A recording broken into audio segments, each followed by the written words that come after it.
But as my cell phone reads 1 o'clock, I would like to welcome everyone to the Great Falls International Airport Authority Board meeting.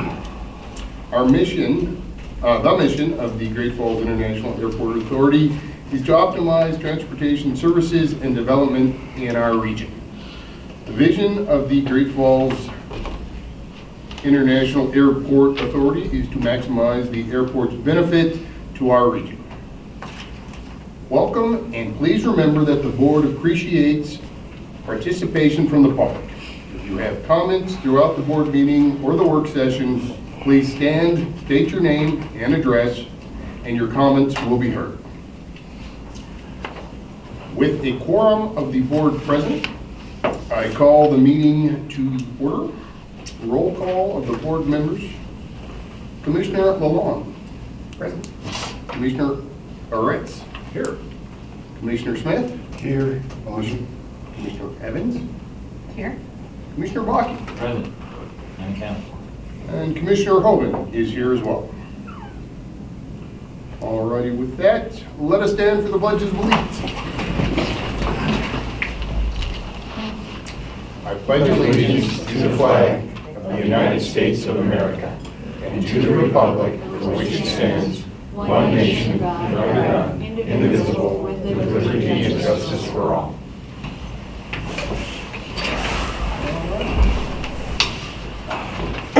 Excuse me.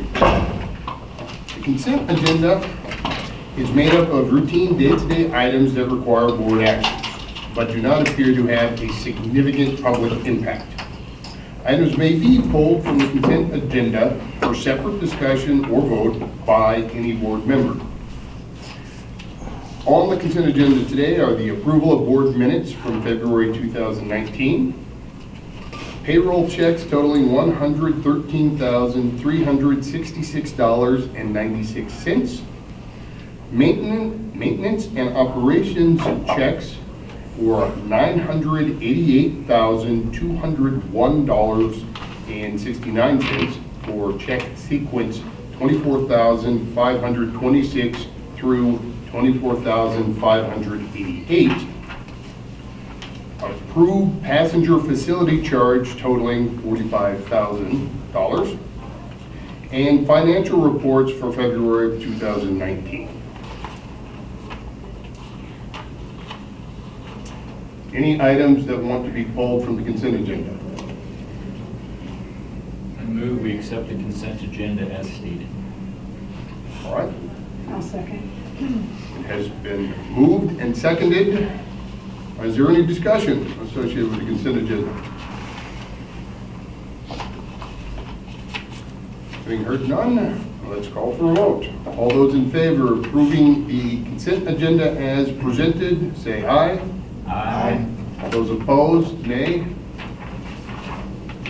Having heard none, the consent agenda is passed. And so we shall go to the director's report. Yes, good afternoon, everybody, and happy March. First thing I'm going to report is that tonight we're expecting our first of our Open Skies treaty visits from the Russian military. We expect tonight we'll receive a Tupolev full of Russian Air Force crew and also some guys from Wright Pat where that plane will inbound. And they're going to be here until Friday, I think. Saturday, and doing some photography of the missile field and other areas associated with Malmstrom. And there's a host of activities. I understand there'll be a media brief on the mission. There'll be some visits with the base folks. They're going to come out and help out with this operation a little bit, and then there'll even be a reception at the end where the two countries will have some time together to socialize a little bit. So that it's going to be a really interesting event. As you can imagine, these mostly take place at active bases. In fact, when they were here the last spring, in talking to the folks from Wright Pat that do this, they couldn't recall that they had ever been in a civilian airport with one of these operations. So this is the first time I think Malmstrom has ever hosted this particular treaty operation, and we're anxious to see what's going to happen. So a pretty exciting week of activities here related to the base. The other thing I was going to report is the Legion has stepped up their spring schedule. They'll be flying 6 times a week at times over the next couple of months. This is the most aggressive Legion schedule we've seen in 4 or 5 years, as they've completed their fleet transfer over to the Airbus frame, and they've added in some additional operations. Rod and I were noticing last week the parking lot's probably fuller than it's been in a couple of years. And went out and took a look in the parking lot, found quite a few Canadian tags out there, a good number of Helena tags. So we are seeing some inflow from other communities. I expect it might be spring break up in Lethbridge right now, because we are seeing so many Canadian tags. So hopefully we'll continue to see that Canadian flow over the next couple of months to fill in those Allegiant flights. Really good pricing right now. I've been hearing in the community a lot of people booking spring tickets at reasonable rates on pretty much any airline, which is always encouraging to hear too. So I think that's got a lot to do with the Allegiant increase in schedule. In the last month since we've met, United has extended their summer schedule through Labor Day on Chicago. We're just receiving the service agreement from United this week, and we noticed a typo in there, and so we're expecting the final service agreement from them anytime now. Once the service agreement is executed, then the Chamber, of course, will have those SCASD dollars and the local match that they'll expend on that route if there are some losses. We're really anxious to see how this route performs in late August once school's back in session, to see how it might perform in the shoulder month. I think it'll be really instructive to see how much the drop in traffic is kind of after that first or second week of August. And that should give us some indications how we might perform on that route later in the year. So anxious to see that increase this summer. That's about a 20% capacity increase on the Chicago route. And you may recall last year the capacity increase was about 186%. So in the last 2 years we will have increased that route by over 200%. And as everything we've seen thus far is that we'll probably fill those seats. So just a really nice increase in the amount of traffic we're seeing out of them. Alaska is starting their second flight to Seattle in a couple of weeks now. And we're expecting the ERJ to return permanently on that route. We're told that in March they were graduating 130 or 150 pilots out of their simulator in Seattle. And what's happened is those pilots will be 737 pilots, so they'll be able to fly more 737s in the California markets and some of those longer haul markets, which they're currently substituting the ERJ on those routes right now. So the ERJs will return to Montana. All the Montana airports have seen queues for the last 3 months or so. Those ERJs will come back to Montana and replace the Q400s that have been here for the last month or two. And at that time, we'll have enough capacity that they can get to 2 flights a day. So we're really excited to see that flight returning to 2 flights a day. Alaska continues to board really well. We really think if we had more capacity in a morning operation, that flight would do even better. So ideally, that flight will eventually get to 2 flights a day all year and stay there.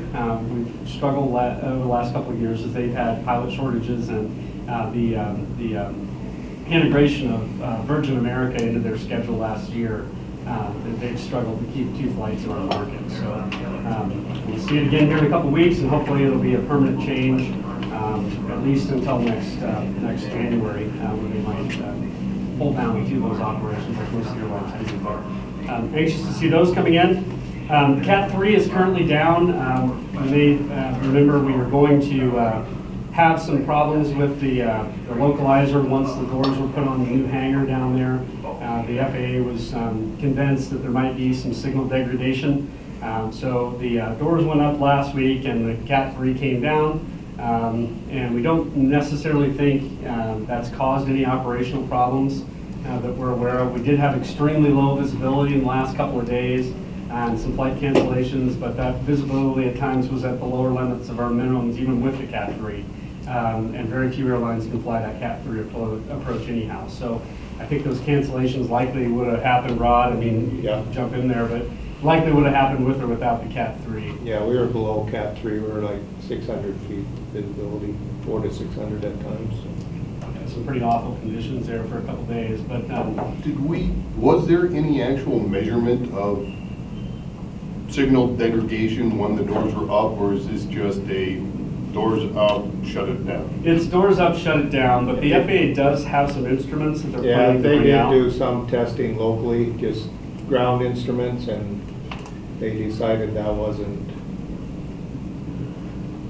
accurate enough. They wanted to actually fly it and make sure so they don't, it doesn't look like a problem on the ground. They don't know what it looks like from the air, so they thought it best to shut the Cat 3 down, so we're Cat 1 right now. And then the scheduled upgrade is May 9th? Is that Yeah, when they're coming? mid-May is when they're gonna be out to upgrade the localizer. It'll take a couple weeks, so 2 to 3 weeks, I guess. And so by around first week of June, we should be up. We'll have the upgraded localizer, and we shouldn't have any issues on that south end then at all. So a couple of months, or a month and a half until we get that localizer upgraded, and we'll be a Cat 1 during that period. But, I think, we're the only Cat 3 airport in the state, aren't we, Rod? And really our weather, usually this time of year starts to transition where we don't have low visibility conditions. It's rare for us to get a big blowing snowstorm, or, even really enough fog that comes up the hill to necessitate the use of that Cat 3. And even then, Alaska and FedEx are really the best equipped to handle that. And a lot of times Alaska hasn't in the past, when we were in Cat 3 conditions, flown the Cat 3. So, I really don't think we'll have much of an operational impact from it being out. That said, we want to minimize that window as much as possible.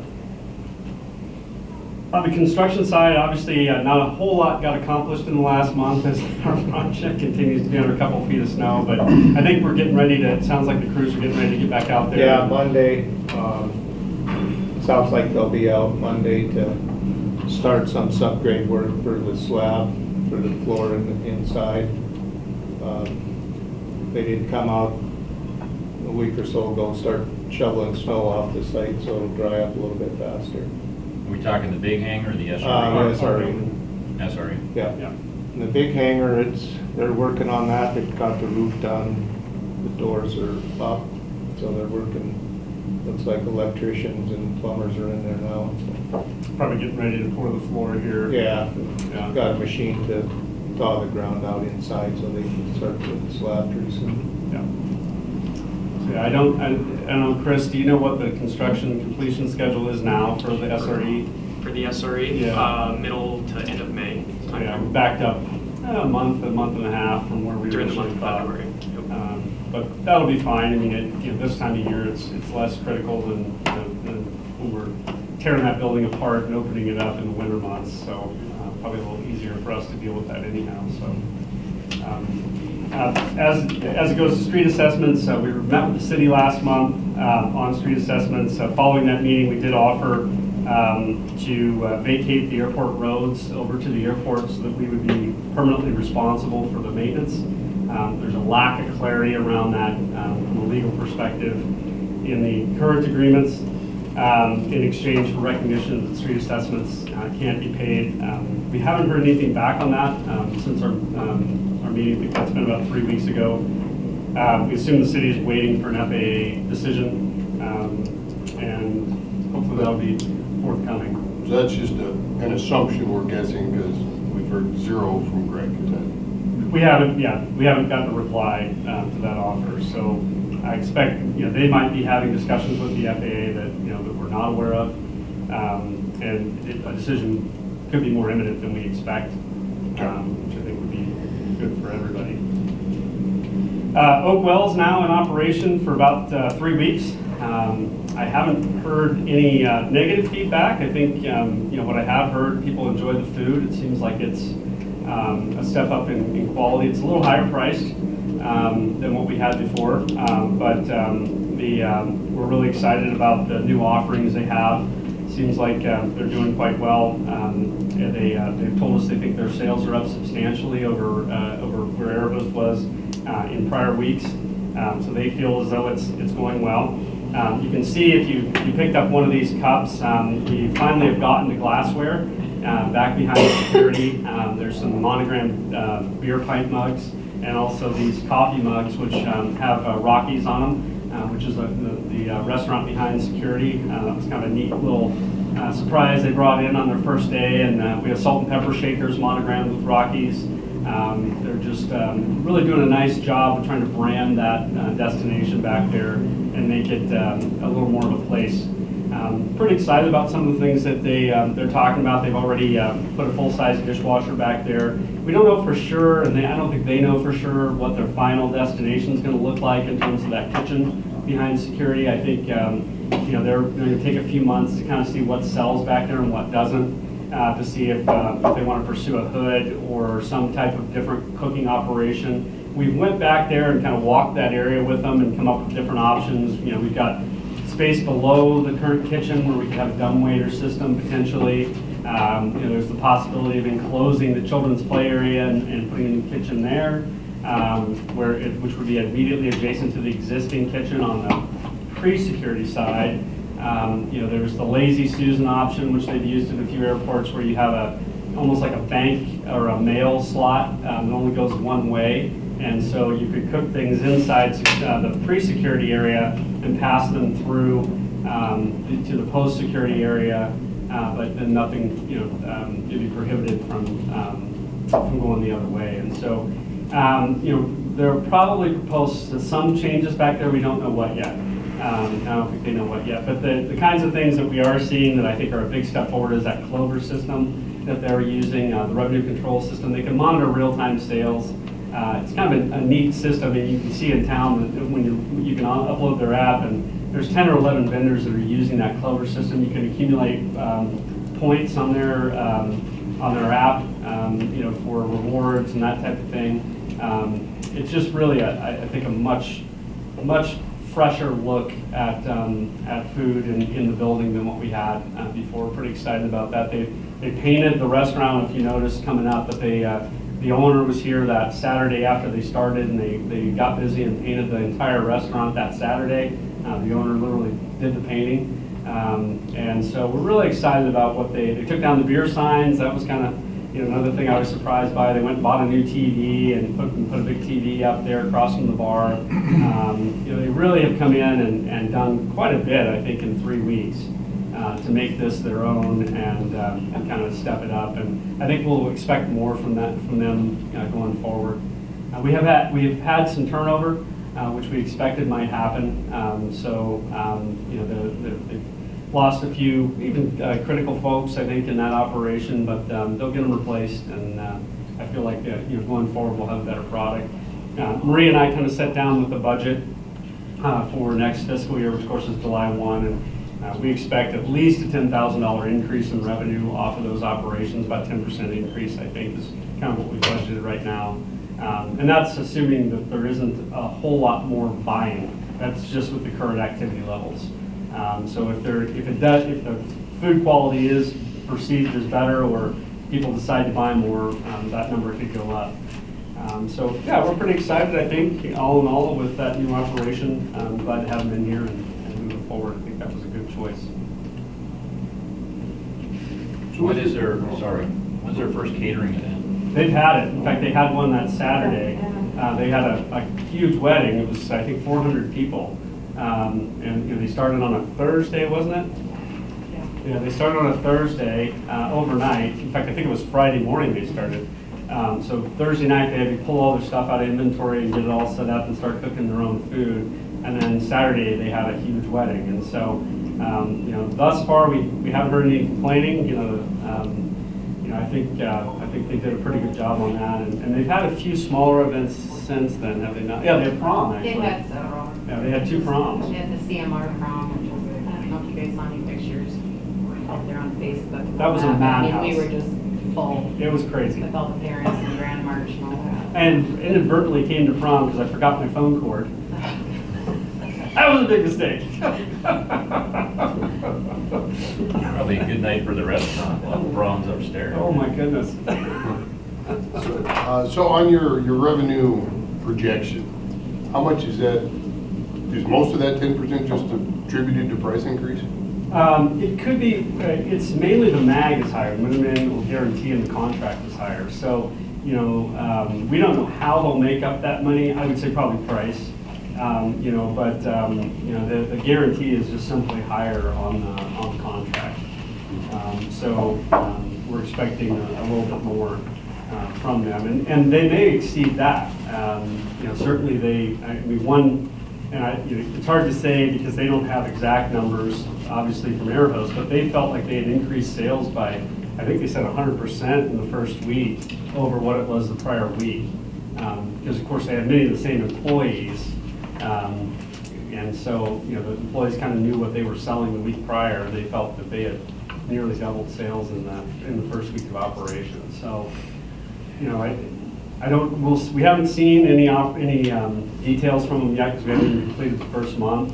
But like I said, what we're hearing is pretty positive feedback. And what I would like to do, and I mentioned it in the weekly report, but I think when we get into late April, maybe we'll put out there some coupons for $1 if you fill out a survey. Just a quick circle, are you happy kind of thing. And then comments, just to kind of see what kind of feedback we're getting from the passengers early before we get to the summer peak period, in case they need to make some adjustments. But I had mentioned that to Oakwells that we'd kind of like to do that, and we'd be willing to put, say, 400 printed coupons out there, assuming we'd be in it for $400. So we could have some feedback on that operation. So I think that's worthwhile to get some early feedback. But yeah, so far, everything I've heard is very positive. All right. My wife liked the food, so that's a good start. Yeah. No, just to give you an idea, the restaurant out here now, the burger is handmade, it's not frozen. And it's a decent burger. It's a really, really good burger. And the pulled pork sandwich and stuff, it's an entirely new menu. I think the food is far better than what we had before, so. Have we thought of putting any advertising downtown to let them know that there's new management, new restaurant? They're certainly active in the meeting space. We haven't really decided. I think we're going to may do something with the chamber. We've talked about maybe doing something with the chamber newsletter, with Oakwells, kind of jointly to do an ad. It's never really worked out anywhere to have people come to the restaurant, from downtown, just to come to the restaurant. It closes at 3 for one thing, so trying to get the lunch crowd to come up here and back down is kind of tough. That's the main reason we wouldn't run just like an advertising campaign.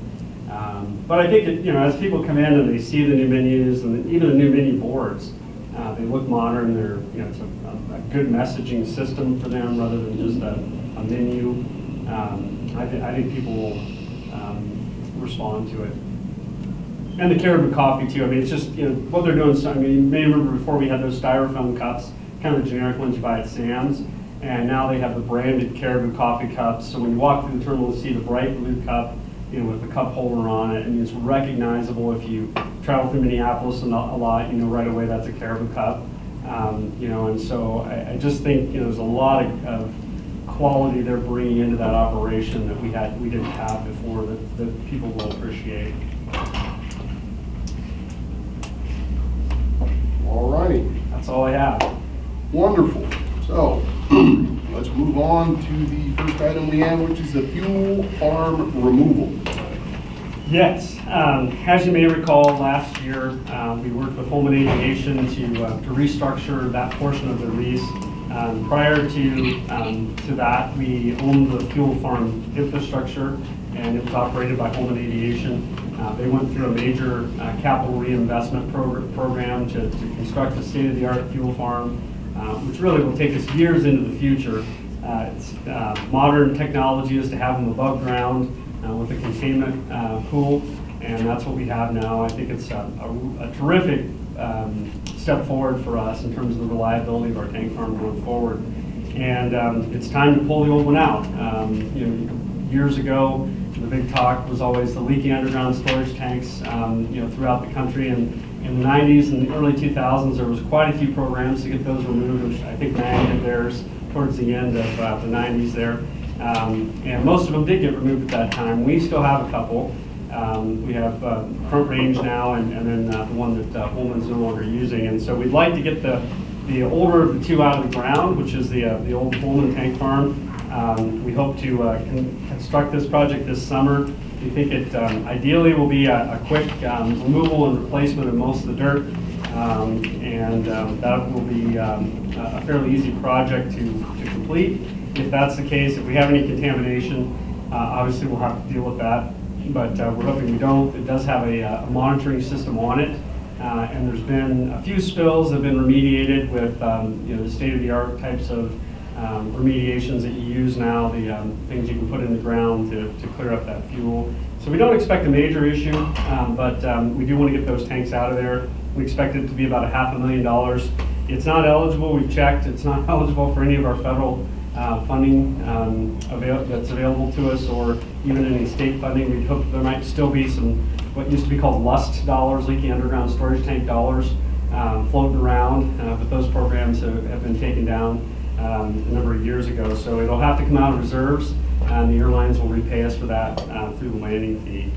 We expect about, as I said, $500,000 to pull those tanks out. We asked the board to approve that project so we can go ahead and get bid and plan to pull that out. And we're planning on doing that this year? Yes, yeah, we'd like to get it out this summer. Most states have a rule that if you quit using the tank, it's got to be gone in a year, but apparently Montana doesn't have that.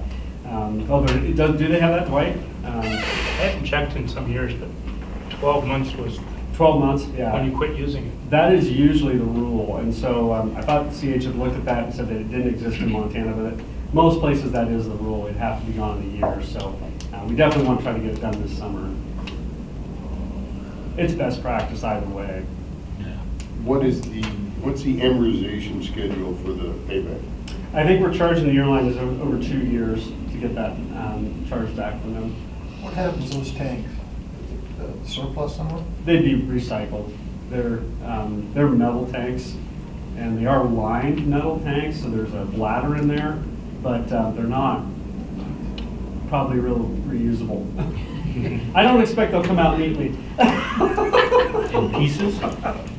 That's some pretty old metal. I think the tanks date back to, what do we figure, the 60s or 70s? 40s maybe. 47. Yeah. 40s. They were moved. The only thing once. left might be the bladder. No, there's a spray-on stuff in there. Oh. Epoxy. But they were dug up once and then reburied over there, so. Yeah. How long of a project is it to take them out? You know what the construction schedule was, Chris? Approximately 3 weeks. Yeah, not a very Not very long.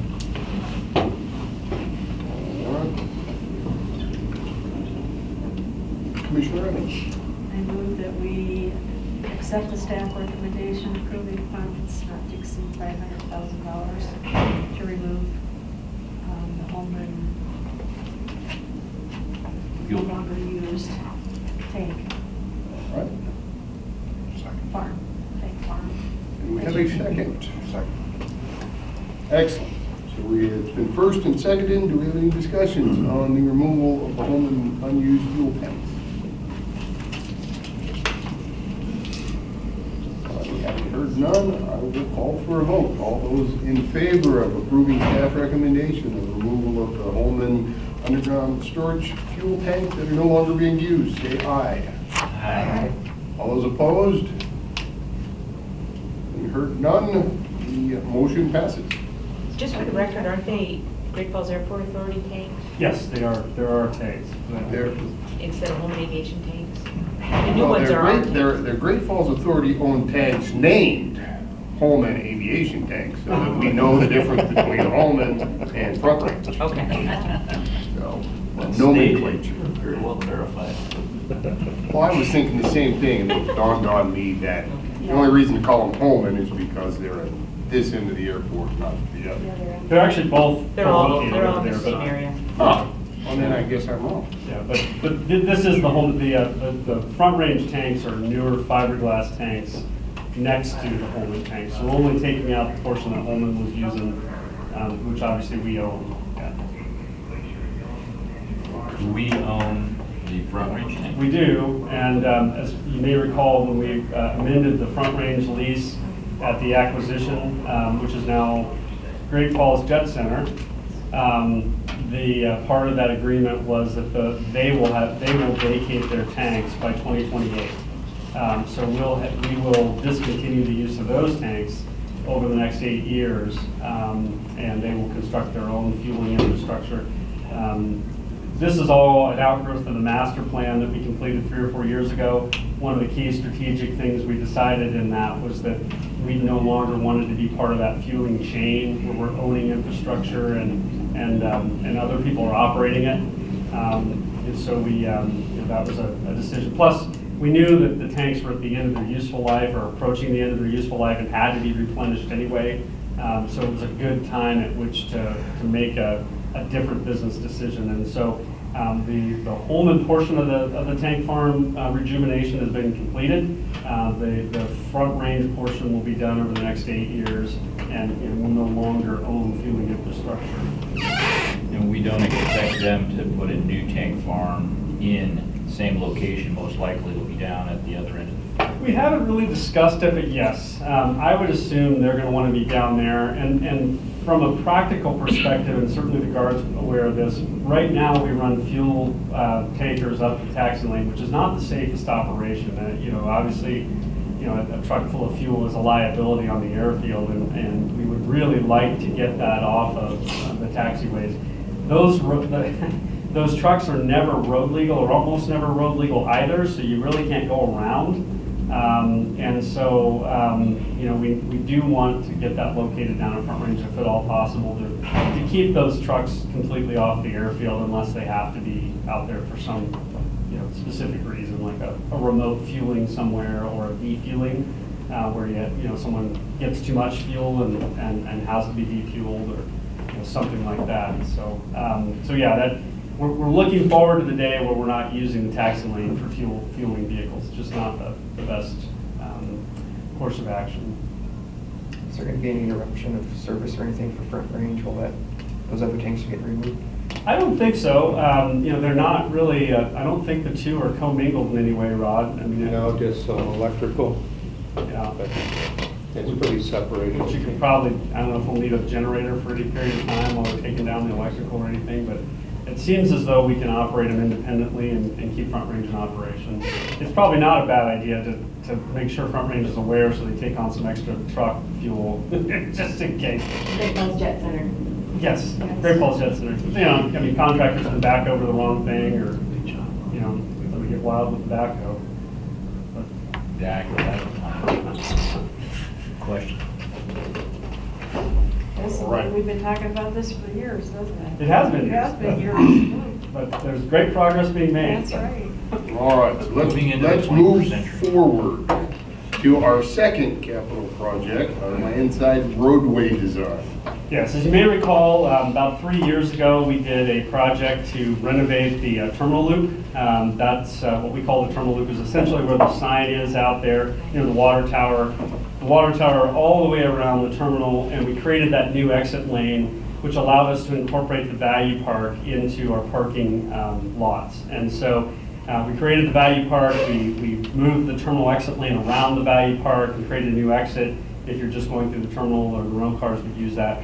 And that was part of the terminal, or part of the terminal loop road. We still have the remainder of the roadways which need to be remediated, or rehabilitated, I should say. The portion from the terminal back to FedEx is probably in the worst condition, I would say. Then we have the portion from the highway to the water tower that we need to address. Currently, we think the budget for that entire program is about $5 million. Sound right, Chris? About $5 million to complete all the road work we need to complete.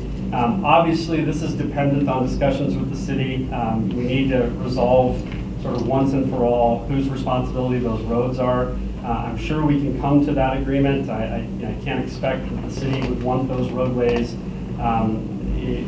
either way. That the FAA would decide on street assessments. So we will be working with the city to resolve that. Historically, even when the city ran the airport directly, AIP dollars, or airport improvement dollars, were used to rehabilitate those roads. So historically, the last time they were done, airport dollars were used to rehabilitate them.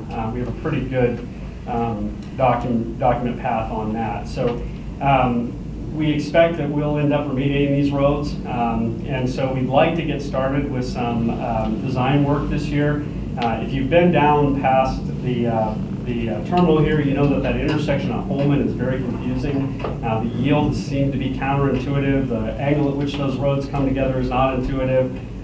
It's sort of a traffic circle before there were traffic circles type of arrangement. And so we want to straighten out that road and address that intersection. So we think this first piece of the road would start here where we ended with the terminal a few years ago and continue down to that intersection at Holman and Avmax and get that rehabilitated. We fixed the intersection in that project too. We want to start the design early because we have some roadway work that we need to figure out. We've got to realign that intersection, do a lot of utility locates. That is one of the older areas of the airport, so who knows what we'll find.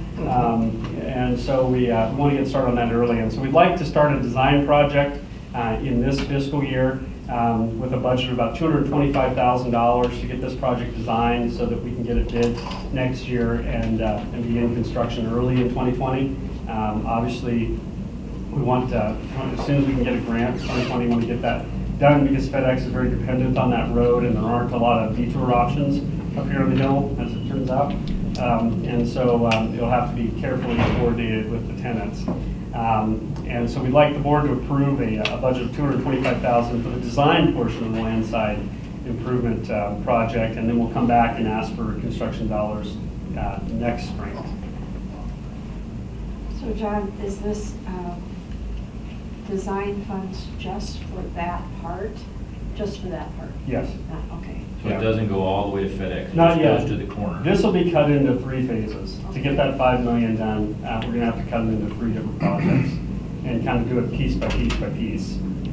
So the first piece of it, which we would start designing now, would be to clear out that intersection and rehabilitate the pavements between here and Avmax Holman. So when you say here, are we talking? Right here. Right at the Bear. The art Oh, okay. statues. So you're only talking from the Bear to the FedEx turnoff? Well, Just that through whole the portion needs to be turnoff. done, but this project only gets us to the Holman intersection. Right. Yeah. Well, I mean, the curved right that goes to FedEx Yes. and the left to home. Yes. That Yeah. gets us through that intersection? Yeah. Okay. Yeah, and that'll have a lot of benefit to us when we're plowing and stuff. When you get that area coated with snow, it's very difficult to figure out where the road goes. So we're looking forward to cleaning up that intersection some. And then I believe the next phase after that, we're going to go all the way back to FedEx. That's a mill and fill, a fairly simple project. And then when we come back over to here, that'll be a more complex project to do that piece from the highway out to the Mang gate. Ideally, we want to wait on that for a couple of reasons. Mang is looking at their gate alignments, and even last week, they kind of surprised us a little bit. We had shown in the master plan a new gate behind I-State, as an option. We thought it might be a secondary gate for them for deliveries or something. It sounds like there may even be some interest in moving the main entrance over there. That'll give them some time to formulate their plans so we know what left-hand turns and right merges we're accommodating on that piece of road. The other component of that piece of the road is we need to vacate Airport Avenue B, which is a city street. That intersects the airport entry road right at Mang. And you may recall the Skyline Bar comes out on that road. That's a very large parcel, and portions of it are getting developed now for I think a construction company is building a small office there. But if there were any, if the Skyline were ever reopened or if a hotel was built there, we're going to have difficulty coordinating those movements with the Mang gate because they're offset, and then the airport exit road is right there. It creates a very odd intersection, and so ideally we'll close Airport Avenue B. We've talked to city planning about that for I think 6 or 7 years now, recently with the city manager that we want to close that road. It's the only city street they still operate up here anyhow. So we think that's something they'll want. It's in really poor condition. So if we can close that road, all that traffic will shift over to the new Love's entrance, and then there'll be a small service road built behind the 911 center that goes back to the Skyline that provides access for all those folks. We're still trying to get that all figured out with the Swanson family who owns most of that land. But yeah, we had an agreement. Now it seems like, they're rethinking that agreement a little bit. That all needs to get sorted out in the next year or two before we start designing that piece of the roadway. So the Swanson agreement, does that impact Love's at all? No. Love's can do what we kind of set this whole thing up modularly because there was way too many parties to make it dependent one on the other. So Love's is set. They know what they need to do to get their entry road in. They'll build that new entry road either way. That will serve the 911 center and themselves. And then ideally that will also serve the new service road that would go behind the 911 center to reach the Swanson property and the skyline. That's our hope. But if that doesn't come to fruition, then Airport Avenue B would continue to operate as it does today. And it just makes that intersection at Mang much more difficult to design. We may be forced into some type of street or some type of roundabout because of the odd angles at which everything's coming in there. Well, if the Mang moves all the way onto the other end behind I State. That can solve our problem too. Yeah. That would solve our problem. Want to work on that, Casey? Awesome. There are many balls in the air right now still of that future phase. Get rid of 100 cars and 500 cars a day. Yeah. Okay, John, can you explain to me why it's okay to spend FAA money on the road that we believe the city owns to FedEx, and it's not okay to spend FAA money on Airport Avenue B? So Airport Avenue B is definitely a city road. I think everyone agrees that it's a city road. That we clearly can't spend dollars on. And the problem is, because there's a private use off of Airport Avenue B, the Swanson land, which there's 4 or 5 different iterations of ownership. The sister will own, the brother will own, brother and sister together. I think the trust still owns a parcel. I mean, there's a bunch of uses back there. And then there's a new guy that has a construction company. And then I think Mr. Stefani owns the Skyline now. So there are 5 or 6 private uses off of Airport Avenue B. So what the FAA says is, if you have a private use off of an airport road, the portion of that road that goes to the private use is ineligible because it's not airport exclusive. And so when we sat down with planning a few years ago, that's what we talked through with them is we need to get rid of Airport Avenue B because as it sits today, the Mang intersection is ineligible for federal dollars because Airport Avenue B plugs into it at the Mang intersection. So from the interstate to Airport Avenue B is currently ineligible for federal dollars. And so if we can vacate Airport Avenue B, we get that little stretch, probably 1/8 of a mile, that becomes federal, including the Mang intersection, which is, I'm going to guess that intersection alone is $300,000. I mean, it's a good slug of money just to realign that intersection so that it works. It's probably $500,000, wouldn't you say, Chris? Well, you have a bunch of utilities right at that location as well. And we've got to add merge lanes both in and left in and right out. It's probably $500,000 intersection. So that's why we approached the city about moving Airport Avenue B, is we want to get that, we want to simplify the intersection and we want it to be eligible for federal dollars now and in the future in order to maximize our ability to deal with that intersection. And there are no airport activities. That once you make the turn onto Airport Avenue B, there's no airport activities in that direction. We don't own anything back there, and it wouldn't matter if we did. It's got to be exclusively airport use. So if we can move Airport Avenue B's function to the other side of the 911 center, we'll still have a small stretch of road that'll be ineligible from the highway to that intersection. However, we've gotten the FAA to more or less agree that it would only be 1 lane in either direction. So in the future alignment of that roadway, we're going to have inbound at least 3 lanes because you'll have 2 inbound, which you have now. We'll be adding a right-in lane for the Loves. And so you'll have 3 inbound lanes, one of which will be ineligible.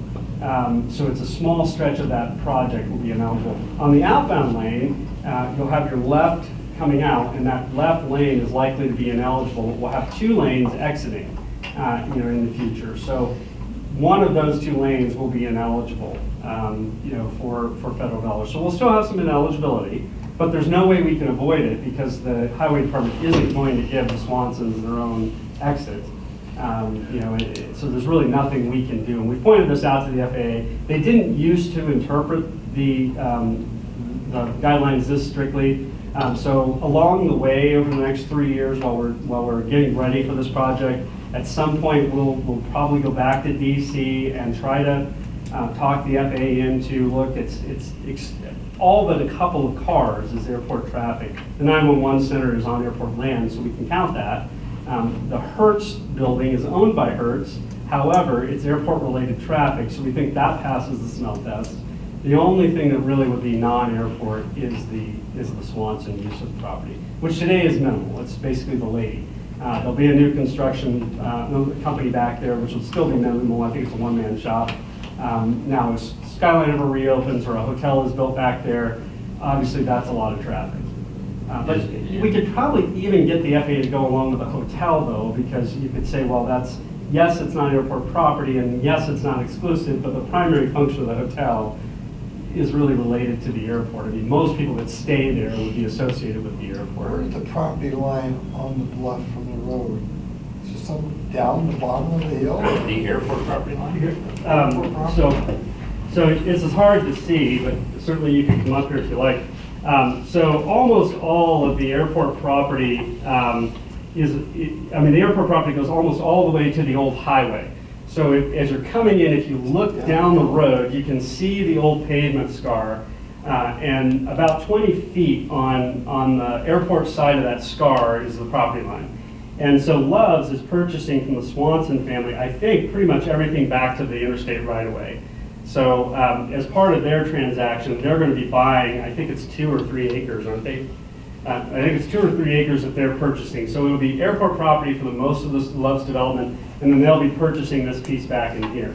And if we proceed with the Airport Avenue B relocation, we'll be buying the remainder of that right away along behind the 911 center and then all the way back to Airport Avenue B, which we would, Love's has agreed that they will build a road on that property, and then we had hoped that we could give that road to either the city or the county as a public road, since there's 8 or 9 different uses back there. I guess really not my question is the fence line, the horses, the fence line, the roads.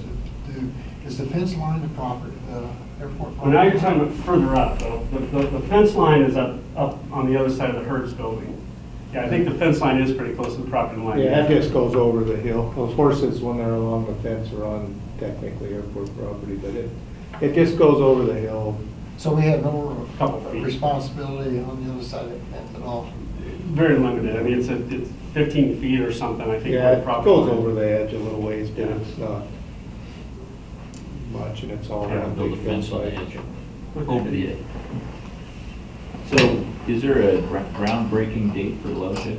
Have they? We haven't heard. They're in permitting, and they're still trying to work out that. I don't think they finalized the purchase from the Swansons No, because they were working with the county. on the permitting, and they've got to get annexed also, because there's like I said, that 2 or 3 acres of Swanson land that's actually in the county, so they've got to get that annexed into the city. And I don't know how we're not party to the purchase agreement, so I would assume that it has to be annexed before the purchase takes place. And has our purchase of the road behind the 9/11 Center integrated with that at all? Not really. The Swansons, and in one breath, they really want us to take that property, but they would really like to keep access from Airport Avenue B, but that defeats the whole purpose of us having the property. And so we kind of try to tell them. And state laws are all different. We've even told them we might not in the future allow access from Airport Avenue B to the airport road. We might sever that access. I mean, if we can provide another access point, that may be allowed. That intersection is going to get nothing but more complex if as Mang does something new with that gate. And Airport Avenue B, if you go by today on your way out, if you look at it, the Mang gate lines up kind of just right off of Airport Avenue B, and then on the other side of the Mang gate is the airport exit road. So you have a lot of traffic coming through, not expecting someone to come left from that other side. And there really isn't any room in there to have a left turn bay into Airport Avenue B without taking out a lot of the drainage improvements. I mean, it's just a complex intersection. And that's another reason that when we were working with the city a few years ago, we agreed to take from DOT the portion of the road from the water tower back to the interstate, because none of those intersections meet any kind of city planning standard, or certainly not highway planning standard for intersection distances or sight lines or anything else, and there's really no way to fix it.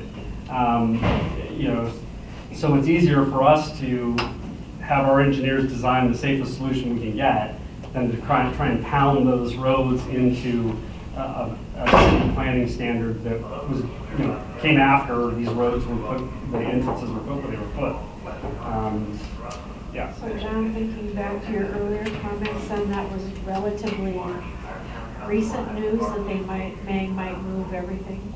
Yes, you know, we had presented that in the master plan as an option. Of course, there's new base command since that time, and so as engineering, as you know, we meet with engineering a couple times a month, and as they were talking about their desires, their current desires, which are different than what Colonel Smith wanted, to change the gate and how it would function.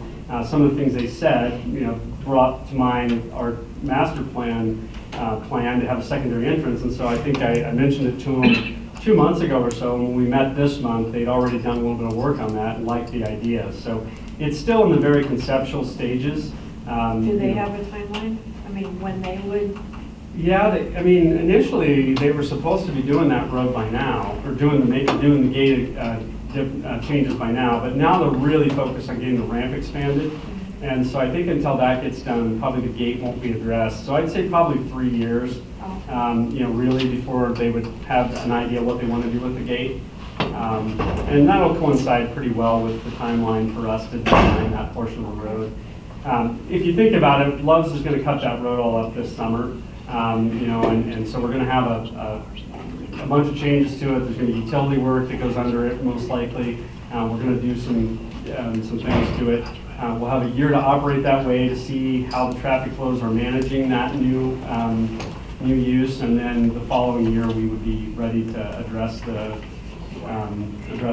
with a project.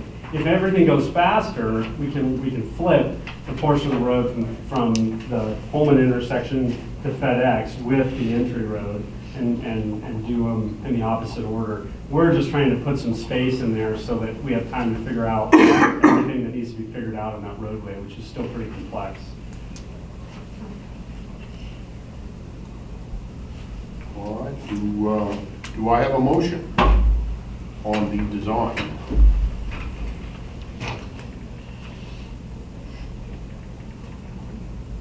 I move that we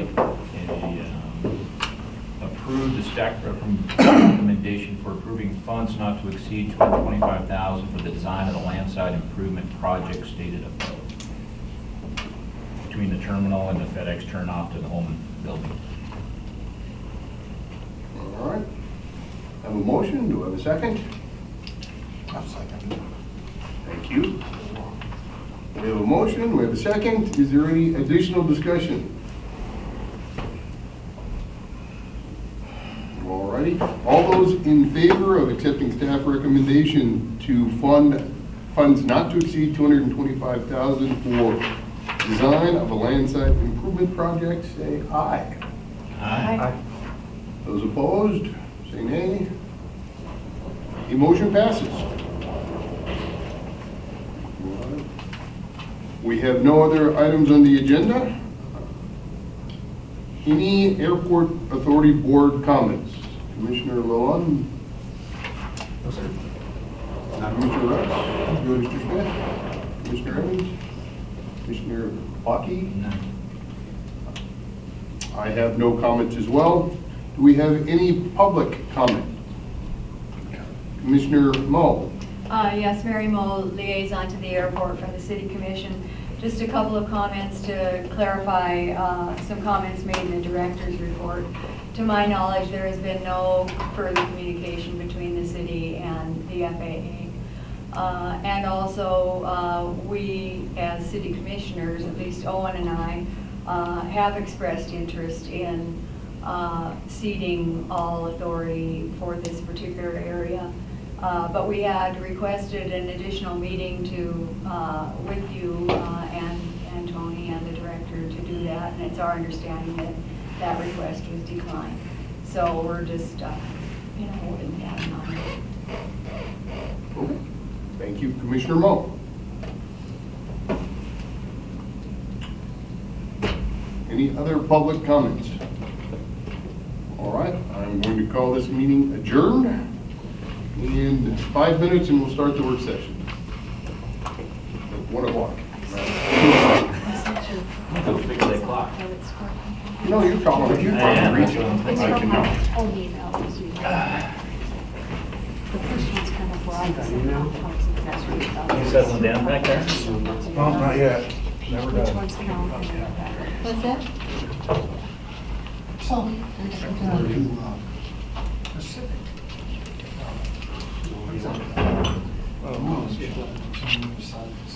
I'm gonna try to maybe tomorrow. Bet it tastes better. I don't know.